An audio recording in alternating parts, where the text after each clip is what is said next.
Hilchos Parah Adumah, Perek Achad Asar. The Laws of the Red Cow, Chapter 11. Freilich and Chanukah. This class is being pre-recorded before Shabbos, before the third day of Chanukah, so really it's our third class that we're recording on Chanukah. I don't get tired of saying this because it's so true.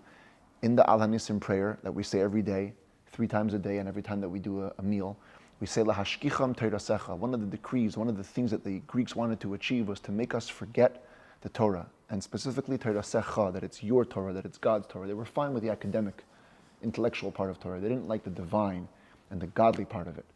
And when we take time from the busy days of Chanukah, and they are busy, davening is long, there's many family events to attend to, and we study Torah every day, that's a slap in the face to the Greeks, and it's a testimony to the Jewish eternity. We're not going anywhere.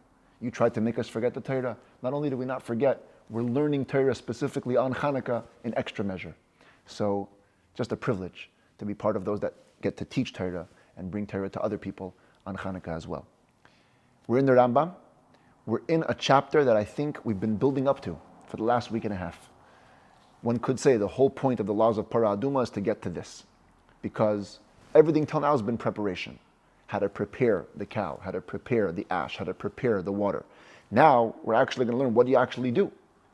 How do you go about purifying somebody from corpse impurity using the mixture of Parah Adumah, ash, and water? And that's going to be today's chapter. And the Rambam begins, let's get right into it. Keitzad metaharim tmei meis b'mei nida. How do we actually go about purifying somebody who's impure from a corpse with the mei nida? Mei nida, as we saw in chapter 6, is the code name for waters of sprinkling. I mean, that's what it means. Nida means sprinkling. The Torah calls the water that's created from a mixture of Parah Adumah, ash, and the specially prepared water, it's called mei nida. So how do we go about purifying somebody using the mei nida? Lekeach adam toher. So the first thing, we have to have a pure person. Pure person technically means anybody that's pure right now. As we saw in chapter 2, the sages were very strict, and they tried to get a person who never became impure from a corpse, ever. So this adam toher, this totally pure person, would take shleisha klachin shel ezev, 3 stems, 3 stalks of ezev. Ezev has multiple opinions, as we've seen. Some say it's oregano, some say it's sage, some say it's marjoram, some say it's thyme. The commonly accepted translation is hyssop. So we're going to go with hyssop. He would take 3 stalks of hyssop, ve'oigdan aguda achas, and he would tie them into one bundle. Ubechol bad ubad gival echad. On every branch, there was one, let's call it flower. Basically, looking at the hyssop plant, so on the bottom, you have what's called the roots or the stems. That's what halacha calls kelach. The kelach then forms into the top, softer or more pliable part of the branch. That's called the bad. And then on the bad grow the actual hyssop, where the seeds are. And that's in these leaves, and then some colorful stuff on top. That's all called the gival. So you take 3 separate stalks, 3 klachin. In every kelach, you could have multiple bads. But all you need is to have one bad, which has one gival. So you take 3 stalks, tie them up. In every branch coming out of the stalks, there should be at least one, they translate over here as bud. One bud. One group of hyssop flowers. Then you take the tips of the gival, the tips of the branches, and you dip it b'mei nida shebakli, inside the sprinkling waters that are in the special utensil, which we also had a whole thing in chapter 6, all the details of that vessel. Assuming you met all the criteria, you have the proper vessel, you dip the edge, the top edge of the hyssop branches into this utensil, umiskaven, and then you have to have intent. Torah says, it's implied in the verse, you have to think about the fact that you're making somebody pure. So the Kohen, or the person who was doing this, would spend a moment getting in the zone, and then he would actually sprinkle the waters on the people or on the utensils which required purification, bayem hashlishi ubayem hashvi, twice, on the 3rd day and the 7th day from their contact with the impurity. Achar shatane tzachama, best it should be done after sunrise when it's fully day. If you did the sprinkling once the dawn arose, that's also okay after the fact. So, just to look at it in perspective, where's my calendar here? So you have, let's say, the person touched a corpse on Sunday. So he begins counting the days in the next day. So Monday, Tuesday, Wednesday. Wednesday is day 3, when he would come and get sprinkled for the first time. Then he would keep counting 4, 5, 6, 7. On the 7th day of his impurity, he gets sprinkled for a second time. After the sprinkling on the 7th day, toivil bayoin, he would go to the mikvah by day, because all people that are becoming pure from a state of impurity go to the mikvah by day, except for a woman who's coming out of nida impurity. But everybody else goes to the mikvah by day. Umariv Shimshoi waits for sunset, and he's pure in the evening. That's how it's supposed to be ideally. Everything should be done by day. If the Kohen would have dipped the stalks of Ezev into the water by night, while it was still halachic nighttime, and only ended up sprinkling it by day, or he managed to immerse it by day, but only did the sprinkling by halachic nighttime, psula. So the whole thing is disqualified. And because it's disqualified, the water continues to transmit the impurity of Parah Adumah waters, as will be explained in chapter 15. We're going to have a whole thing on this, that the water that's been prepared for Parah Adumah, so long as it hasn't yet been used for a proper sprinkling, it transmits a certain level of impurity. So here, even though the Kohen, or the person, seems to have done an act of sprinkling, but because it wasn't a qualifying sprinkling, so the water continues to transmit its impurity because it hasn't been used for a proper sprinkling. Mei chatas, by the way, is synonymous with mei nida. It's the same thing. Water prepared for the chatas, Parah Adumah is called chatas in the Torah, so Parah Adumah waters. Ad shetia tvilas ha'ezeb b'mayim v'haza'aseh mimenu, it's not kosher, or it doesn't stop transmitting impurity until the dipping of the hyssop in the water and the sprinkling from it are bayem hashlishi bayem hashvi achar shatanei tzachama, on day 3 and day 7 after sunrise. At least if you transgressed and you did it after dawn, kosher k'meshur yarnu, it's still kosher, as we explained. Halacha base. So we're saying here that you have to do the sprinkling on day 3 and day 7. Now, presumably, when a person comes to the Beis HaMikdash or to whoever is administering the Parah Adumah water, he needs to report that he became impure. Now, we have to believe that he became impure 3 days ago, let's say. Otherwise, how do we know today is day 3? So the Rambam here delineates a distinction between people that were scrupulous with the Jewish religion and people that were not, which we actually had this concept in the end of the last set of laws, when it came to the tzamid puzzle. Remember the tight covering? The Am Ha'aretz, people that are not so scrupulous, and the Chavir, the person that is scrupulous. There's going to be a whole section on these two people in 2 sets of laws from now. Metame Mishka v'Moshav. The Rambam has a whole thing on Chavir versus Am Ha'aretz. But here it comes up again. The Rambam says, the extent to which we're going to believe you when you tell us which day it is depends if you're scrupulous or non-scrupulous. Misha nitma b'meis.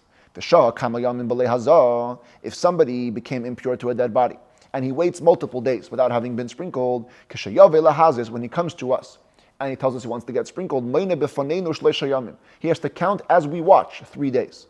We don't just believe him at today's day 3.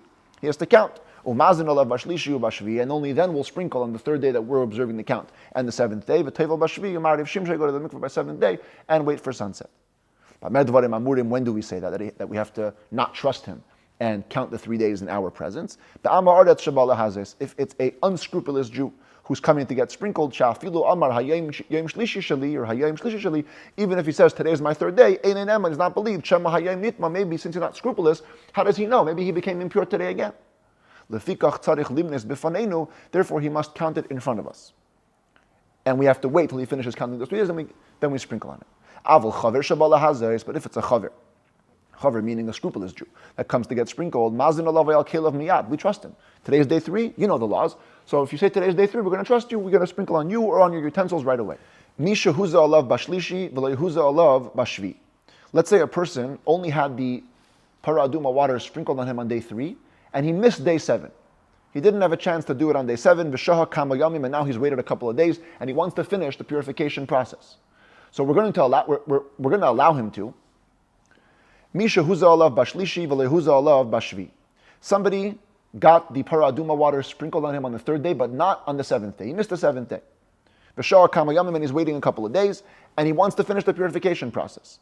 So of course we're going to let him, but there's going to be 2 critical differences between the way it would be done in the ideal form on the 7th day or later. In the case of the 7th day, first of all, the sprinkling happens first, and then you go to the mikveh and wait for sunset. once you pass the seventh day, first of all, the mikveh could be done even before the sprinkling. Second of all, the mikveh could be done whether by day or by night. Because once you've passed the proper mark time, just go to the mikveh at the earliest opportunity. It says that Rambam Tovel b'chol eish sheyirtza achar hashvi. He goes to the mikveh whenever he wants, after the seventh day, bein bayom, bein balayla, whether by day or by night. Umazin alav bayom. Now we're going to, of course, sprinkle the final sprinkling by day, but bein kaidem tvila, bein achar tvila. It doesn't make a difference if it's before or after the mikveh. Afilu taval b'leil chi, b'leil asiri. Even if you went to the mikveh on the night of the 9th or the night of the 10th, let's say over here is day 7, here's day 8, he goes to the mikveh over here, on the night going into the 9th, or even over here, the night going into the 10th. Mazin alav lemachar, achar netzachama. We're going to sprinkle on him the next day after sunrise. We won't do it right away during the night, because we must sprinkle by day, but the point is it could even be 3 days later. When you might think, oh, it's a new count, we got to start again from the beginning, from 3. No, you just finish it up, but you finish it up in this way. Mikveh first, and we do the sprinkling after the mikveh at the next daytime opportunity. Halacha Gimel, Kol Hamitamin, or some texts have Kol Hatmein, Mekablin Hazah.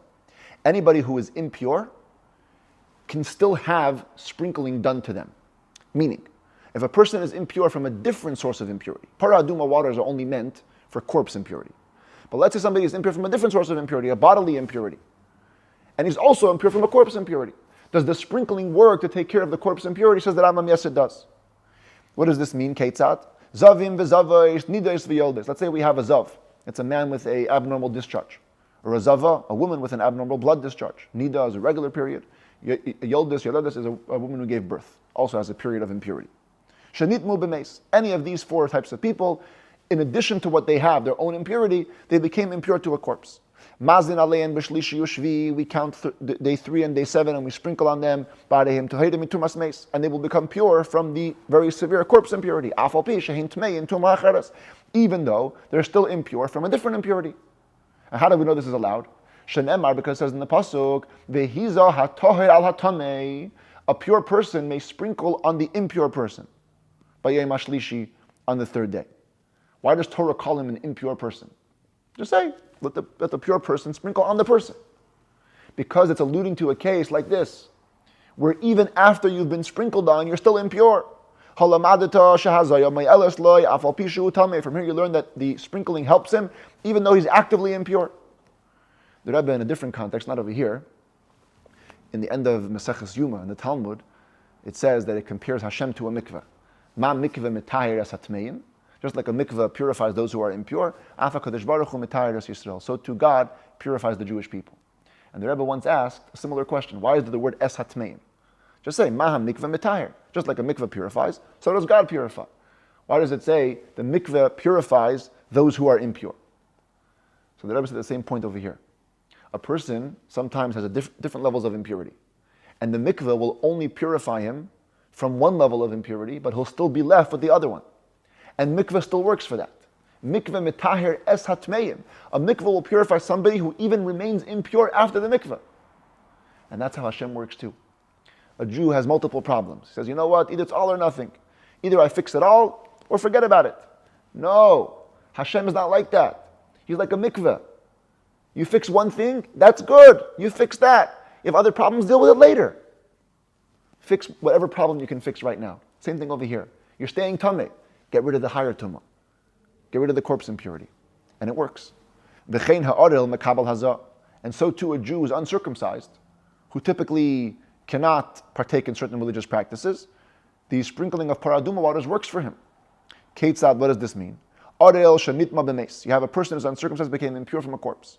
V'huza alav shlishi ushvi, and the waters were sprinkled on him. Day 3 and day 7. Harei mitumas meis. He becomes pure from his state of corpse impurity. Granted, he can't partake of, let's say, sacrificial meat. When he gets his bris, he'll go to the mikveh, and that night he'll be able to eat sacrificial meat. Halacha Daled, we mentioned that the sprinkling is done through an ezev, through a hyssop. So the Rambam takes some time now to define some of the mitzvahs or some of the halachas related to this ezev. Mitzvahs ezev, the ideal mitzvah of ezev is shloisha klachim, that you should have 3 separate stalks. V'chol kelach v'kelach givel echad. With every stalk, ending up in at least one givel. Again, I point you to these three parts: the kelach, the bad, and the givel. The kelach is the bottom stem, the thick stem, and the givel is up here. Nimtzu shleisha givelin, which means, since you're taking three stalks, which each must have one givel, you'll end up with at least three givelin. Ushiyarav shnayim. Now the remainder is kosher with two. What does the remainder is kosher with two mean? Different approaches in the commentaries, but the common approach, the accepted one, is that it's talking about the givel.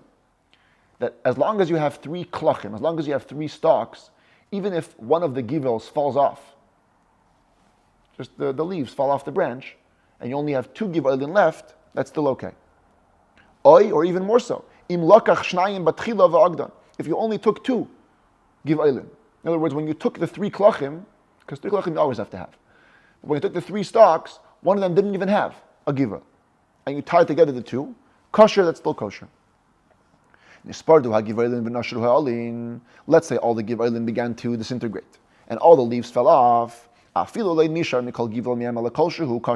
Even if the tiniest amount remains of every givel, it's still kosher.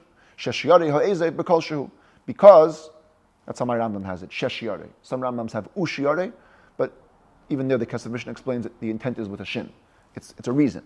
The reason is because leftover ezaiv are kosher at the minimum amount. When you take it to begin with, it has to have a proper shear, proper size. But once you begin to use it, and by wear and tear, it loses some of its parts, so it's fine. Kelach sheyesh bo shleisha badim. What happens if you only have one stem, one stalk, but the stalk is growing three different branches? So technically you're going to end up having three different givalin, one on top of each bad, but they all begin with one kelach. Says the Rambam nefaskoi, you should actively cut it apart, and then tie the three together. Because it's a mitzvah that it should be tied by hand. Even though it's not clear in the Torah, this detail, there's another place in Torah where we use the hyssop, by the Korban Pesach. Over there it says, you must take a bundle of hyssop. But we learn from there to here as well, that it should be aguda. It should be a bundle. Bundle means not naturally tied together, but where you have three distinct entities and you tied it together.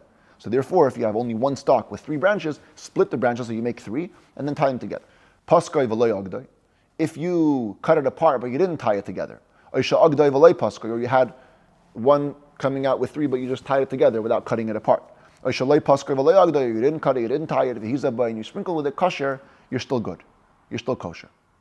What should a person do if he has a short ezev? What's the problem with a short ezev? So even though in this picture that we've been showing, the utensil where the water is very nice and spacious, but typically it seems like they would use actually a very narrow tube. That's where they would collect the ash with the water, and that's where they would sprinkle out of. So when you have a very narrow tube, you have to have a long hyssop branch to reach into the tube, certainly if the water level is going down. So if a person has a short ezev, so how does he reach the bottom of the tube? So the Rambam says, you're allowed to tie it using a string onto a kosh, onto a spindle. Like so. You dip it into the water using the handle of the string or the spindle. And you bring it up. And you must hold on to the edge of the hyssop, the actual hyssop branch, when you sprinkle. But you can use any longer handle to give you access to the water. If a person does this trick, and then after the fact he becomes in doubt, wait, I don't remember if I was holding the string or the spindle or the actual branch of the hyssop, you must assume the last known status of the person is that he's impure. Unless you know for sure that he's pure, you can't declare him pure. So you have to say maybe you did it wrong and assume that he's impure. And the whole sprinkling is disqualified. Halacha hey, ein mazin loy biyoin kaisa'izav. We're not allowed to use for sprinkling nursling hyssops. Nursling hyssops means underdeveloped. They're not fully developed. They haven't even produced the flowers at the top. But loy batmarais, nor with the flower encasings that are closed. Ella ba givailin, only with givailin, which means they've been opened. The flower things at the top have been opened. Elohen hayonkos, what it's called nurslings. Givailin shalei gamlu. It's the tops that didn't develop fully yet. However, if somebody was sprinkled upon with those nursling hyssops, and then he went into the holy temple, which is not allowed for somebody who is impure with corpse impurity, Potter is actually exempt from excision, because in a way, we do consider it somewhat of a sprinkling. At what point can we use a hyssop branch to sprinkle? It's once it opens, again, once the leaves begin to open. Says the Rambam, a hyssop that was used in the sprinkling of Parah Adumah waters, kosher letar esametzera, is kosher to be reused to purify a person with tzaras. The next set of laws is tumas tzaras, all about the lesions that appear on a person's skin. And the purification process for a metzora also involved using hyssop branch to sprinkle certain things. So the Rambam says, once you used it for this mitzvah, you can use it for another one too, it's fine. Kol ezev sheyesh le'shem levai, another rule about the ezev, if the hyssop has a second name, puzzle, it's disqualified. It has to be the species known as inherent hyssop. The hyssop that's just known as hyssop alone, that's the kosher one. It's the, if you want to know what it is, it's the spice, it's the herb that regular homeowners eat typically, that hyssop. Or some texts have ezev yavan. The one that's called the Greek hyssop, the ezev kachlis or the kachlis hyssop, the ezev midbari or the desert hyssop, even though those names aren't really second names, they're just location names, puzzle, it's still disqualified because it's the second name at the end of the day. Halacha vav, ezev shal ashera, a hyssop that's from a tree that was dedicated to idol worship. Ashera means it was planted for idol worship. Bishal ira nidachas, or a hyssop that grew in a persuaded city, way back in the Rambam's first book. If two people come and convince an entire city to serve idols, the whole city goes up in flames. And nothing can be used from it. No benefit can be derived. So you have a hyssop growing in this city.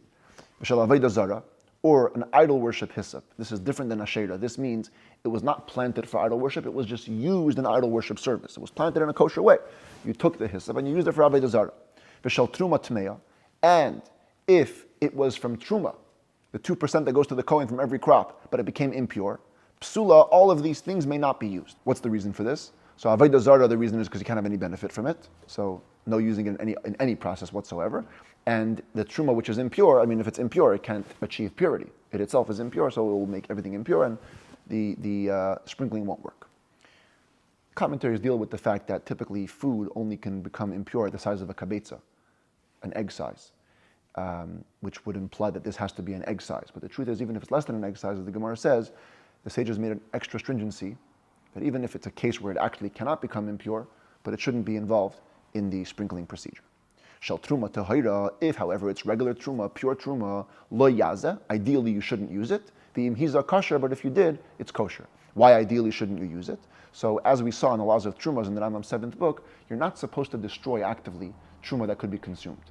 When you dip it into water and start disintegrating, you're destroying truma. That's one approach in the commentaries. The other approach is that when you put it into water, at the end of this book, we're going to see that once food comes in contact with water, that makes it susceptible to impurity. So in this way, had you not dipped it into the water, the truma could never have become impure. Now you've given it the availability to become impure. That's not good for truma. Truma, we try to stay as much away as possible as we can from impurity, so you shouldn't have done that. If you did, it's kosher. Halacha zayin, ezev shalikte le'etzim. Hyssop branch that was initially picked to be used as wood, as fuel. You didn't plan to eat it. V'naflu alav mashkin, and water fell on it. Minagvay v'hu kosher lahazaya. Simply dry it, and it's kosher to be used in sprinkling, because it hasn't yet become susceptible to impurity, because your intention wasn't for food.